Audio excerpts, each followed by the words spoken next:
December 18ஆம் தேதி விஜய் மக்கள் சந்திப்பு நிகழ்ச்சி நடத்த காவல்துறை அனுமதி அளித்திருக்கிறது. அது தொடர்பான முக்கிய செய்தியை பார்த்துக் கொண்டிருக்கிறோம். மேலும் விவரங்களை செய்தியாளர் சதாசிவம் வழங்கிட கேட்கலாம். சதாசிவம், வணக்கம். காவல்துறை என்னென்ன கட்டுப்பாடுகளை விதித்து அனுமதி அளித்திருக்கிறது? முழு தகவலை சொல்லுங்க. வணக்கம்.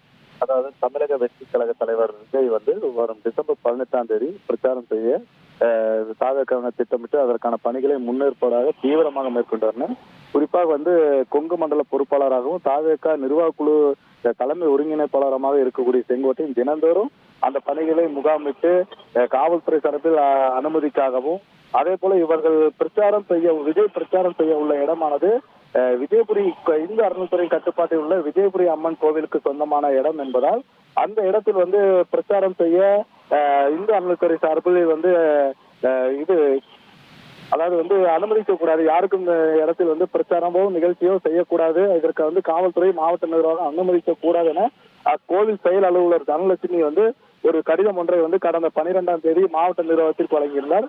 இந்நிலையில் விஜய் திட்டமிட்டபடி 18ஆம் தேதி பிரச்சாரம் செய்வாரா என்ற சிக்கல் ஒன்று எழுந்துள்ளது.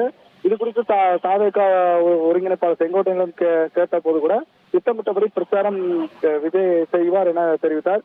இந்த சூழலில் தான் தாவேக்காவினர் மீண்டும் இந்து அறநிலைத்துறையிடம் ஒரு அனுமதி கடிதத்தை கேட்டுள்ளனர். அதற்கு இந்து அறநிலைத்துறை தரப்பில் பிரச்சாரம் செய்து கொள்ளுங்கள் எனவும் 18ஆம் தேதி இதற்காக வைப்பு தொகையாக 50,000 ரூபாயும் விஜய் பிரச்சாரம் செய்வதற்காக 50,000 ரூபாய் கட்டணமாகவும் நிர்ணயம் செய்து தற்போது அனுமதி வழங்கியிருப்பதால் விஜய் பிரச்சாரம் செய்வது திட்டமிட்டபடி 18ஆம் தேதி உறுதி செய்யப்பட்டுள்ளது. இதனால் தாவேக்காவினர் மத்தியில் மிகுந்த மகிழ்ச்சியை ஏற்படுத்தியுள்ளது.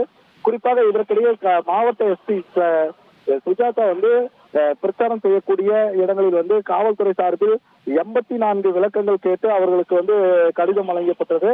அந்த தொகுப்புகளில் அவர்கள் தேவையானவற்றை பூர்த்தி செய்திருக்கிறார்களா என்பது குறித்து மாவட்ட எஸ்பி சுஜாதா இன்று காலையில் பிரச்சாரம் செய்யக்கூடிய இடத்தில் ஆய்வு மேற்கொண்டார். அப்போது விஜய் வருவதற்கென தனி வாகனம், அதே போல நிகழ்ச்சி முடிந்துவிட்டு பொதுமக்கள் கலந்து செல்வதற்கு தனி வழி, அதே போல